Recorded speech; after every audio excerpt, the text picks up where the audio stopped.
आप सभी को प्रेज़ द लॉर्ड।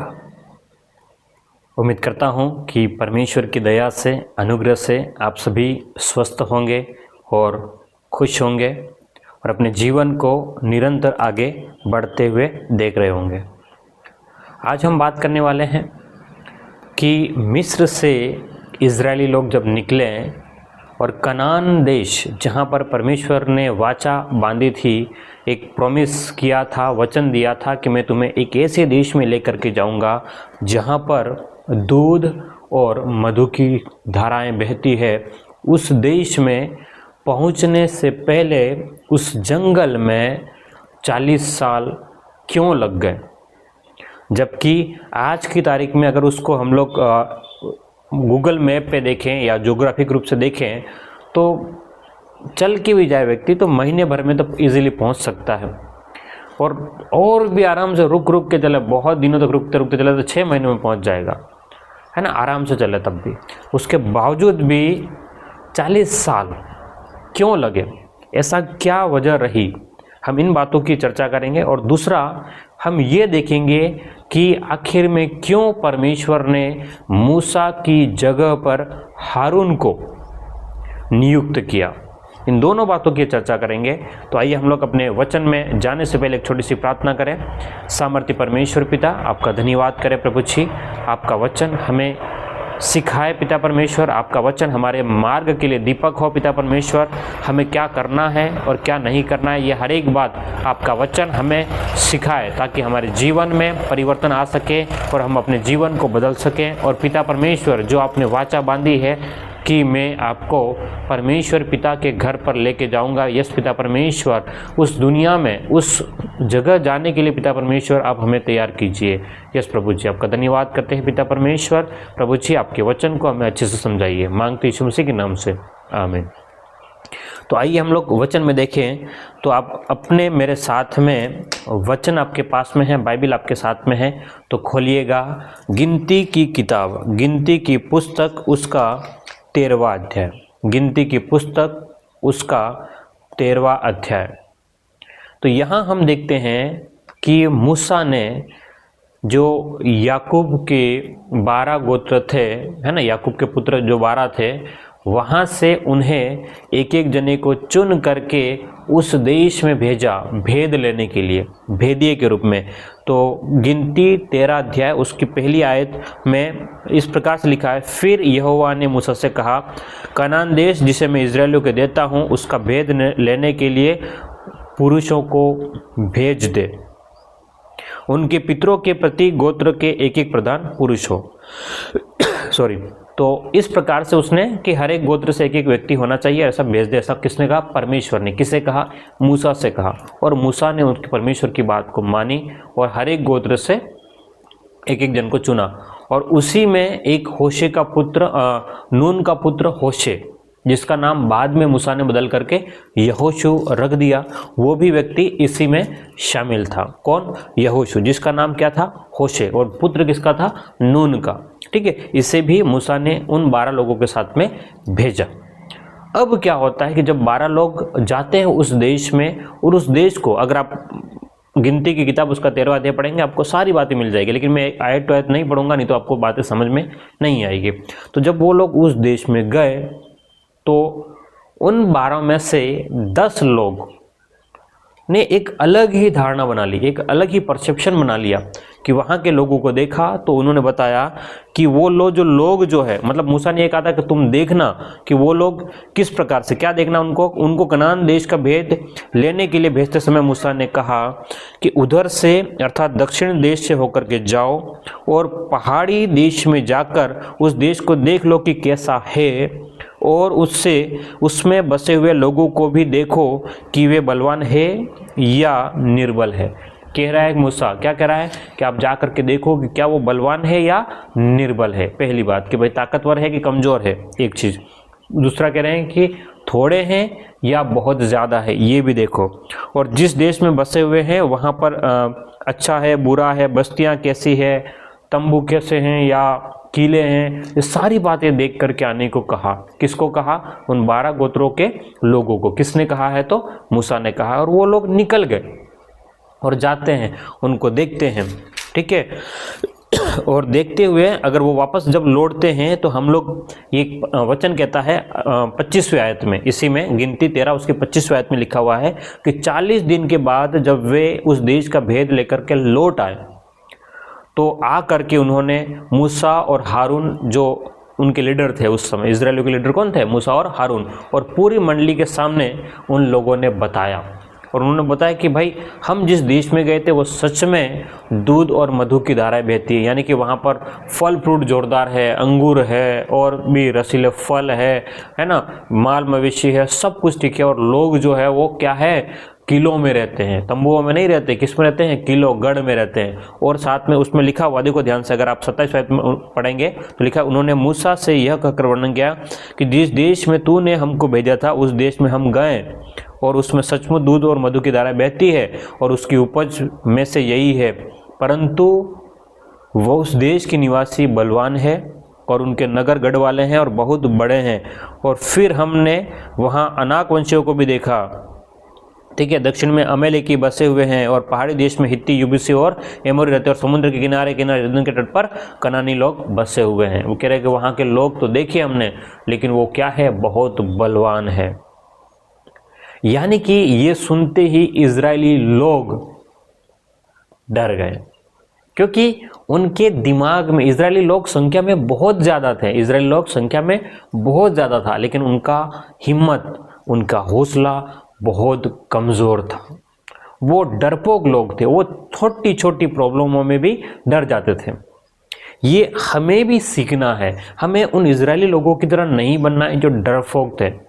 वो छोटी छोटी प्रॉब्लम में फंसते ही अपने आप को कहते थे कि हम तो वापस उसी गुलामी में लौट जाएं जो फिरौन के पास में थे, कम से कम जिंदा तो थे, है ना, लेकिन वो जिंदा लाश की तरह रहते थे वहाँ पर। लेकिन उन्हें इस बात का एहसास नहीं था और उन्हें लगता था कि वही सब कुछ सही था।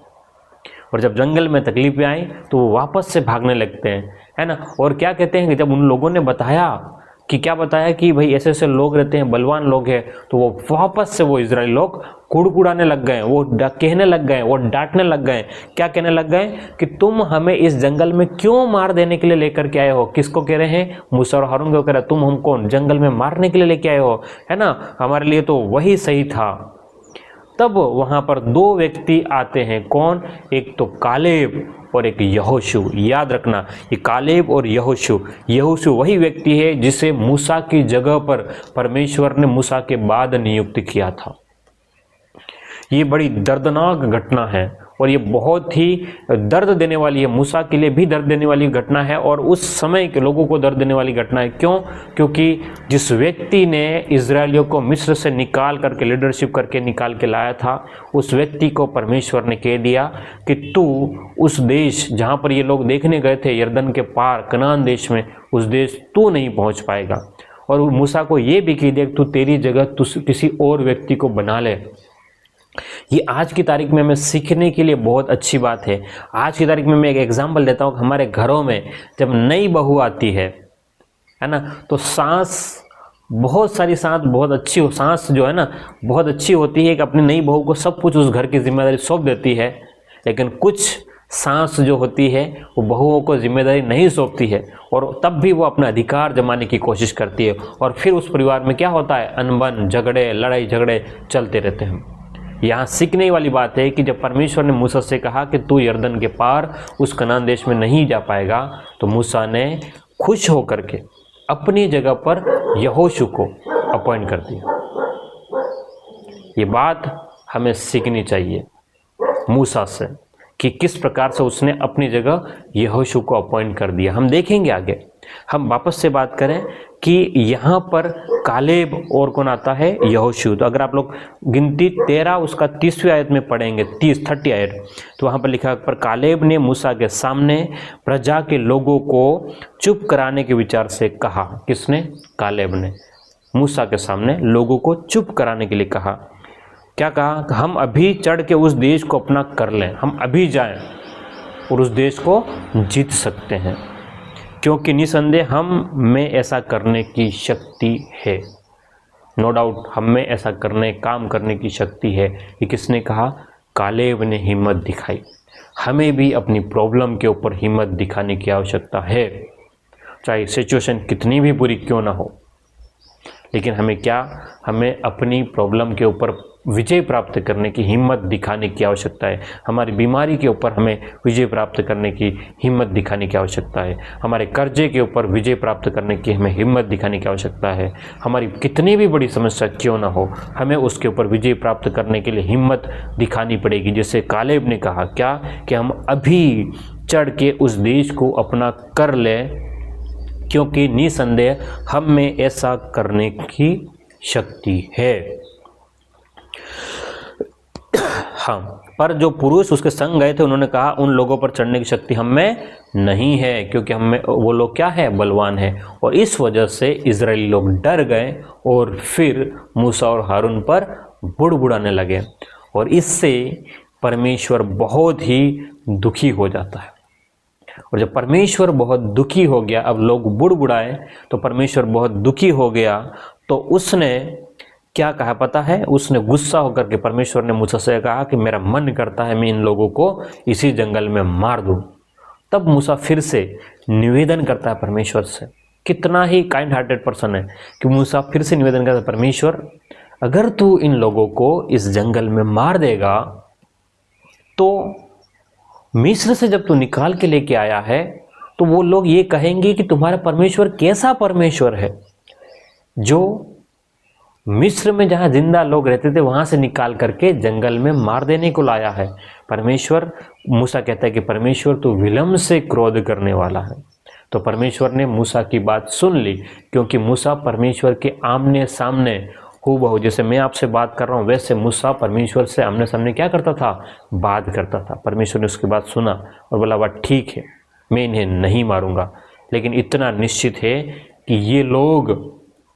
ये लोग उस देश में नहीं पहुंच पाएंगे। वचन देख लिया आप लोग, है ना, बुड़बुड़ाने का दंड। अगर आप 14वें अध्याय में लिखोगे तो 14वें अध्याय में कब 31वें आयत को पढ़ेंगे, 14वें अध्याय की 31 से पहले आप लोग 29वें आयत से पढ़ लेंगे। ध्यान सुनिएगा क्या कह रहा है, 14वां अध्याय गिनती 14 उसका 29 में, तुम्हारे शव इसी जंगल में पड़े रहेंगे और तुम सब में से 20 वर्ष के या उससे अधिक आयु के जितने भी गिने हुए थे और मुझ पर बुड़बुड़ाने थे, क्योंकि 20 साल से ऊपर के जो लोग थे वही बुड़बुड़ा रहे थे, बच्चे तो नहीं, लेकिन जो बुजुर्ग थे, बड़े थे, जवान थे, वो सब के सब क्या कर रहे थे कि मूसा और हारून और परमेश्वर पर चिड़चिड़ कर रहे थे, बुड़बुड़ा रहे थे। इसलिए परमेश्वर ने कहा कि 20 साल से ऊपर के जितने भी लोग हैं तुम सब लोगों के शव जंगल में ही पड़े रहेंगे।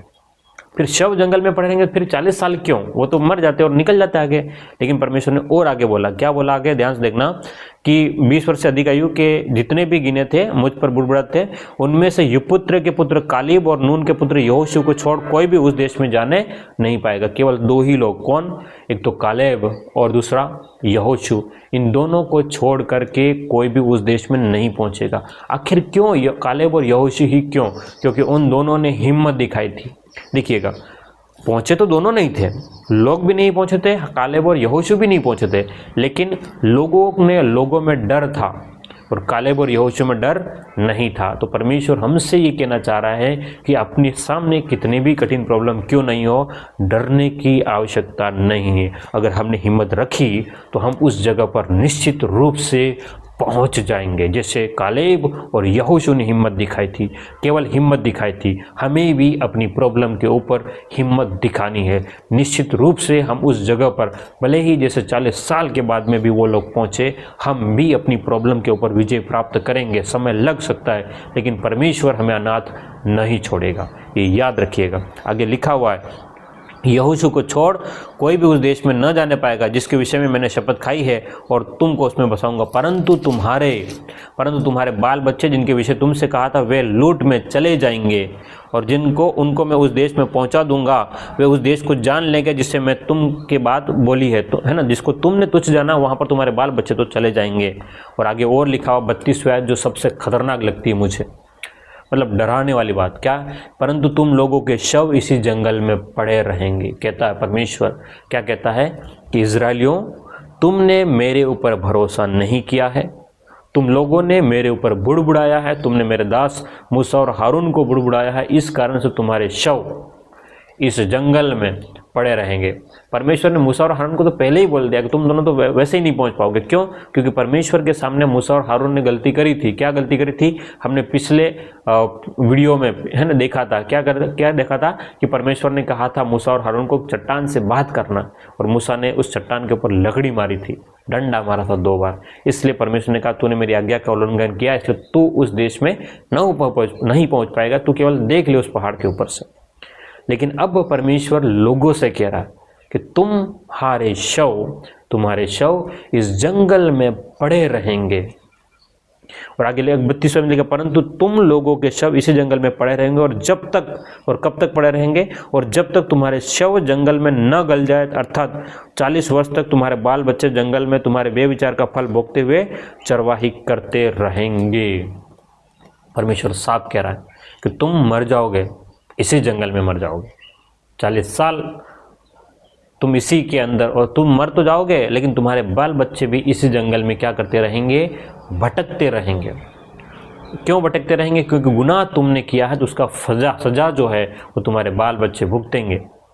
हाँ, तुम्हारे बाल बच्चे पहुंच जाएंगे, लेकिन तुम नहीं पहुंचोगे, तुम्हारे शव जब तक नहीं सड़ जाते। और परमेश्वर ने कहा कि 40 साल तक तुम्हारे शव जब तक तुम्हारे शरीर बॉडी जब तक सड़ करके गल नहीं जाती, तब तक तुम्हारे बच्चे इस कनान देश में नहीं पहुंच पाएंगे। तो क्या मेरी बात समझ में आ रही है आपको कि कनान देश में पहुंचने में 40 साल क्यों लगे? क्योंकि लोगों ने खुद गलती करी थी। लोगों ने न केवल खुद गलती करी, परंतु परमेश्वर के दासों से भी गलती करवाई। परमेश्वर के दास मूसा और हारून भी नहीं जा पाए, दूसरा लोग भी नहीं जा पाए। तो अब परमेश्वर ने फिर मूसा को कह दिया तू नहीं जा पाएगा, तो फिर मूसा को कहा कि तू मेरे दास यहोशू को ले जा और उसका अभिषेक कर। किसको ले जा? यहोशू को ले जा और उसका अभिषेक कर, क्योंकि अब इस प्रजा मतलब ये जो नई जनरेशन है उसको लेकर के कौन चलने वाला है? यहोशू चलने वाला है।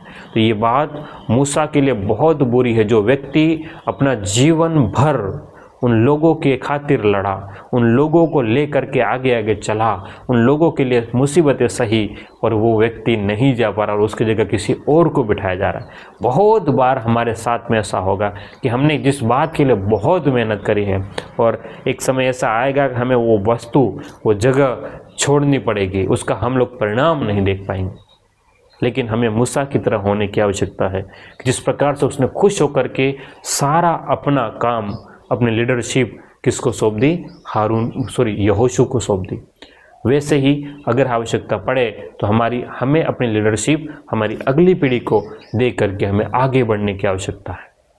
तो उम्मीद करता हूँ कि ये वचन आप तक पहुँचा होगा और निश्चित रूप से आप आशीषित हुए होंगे।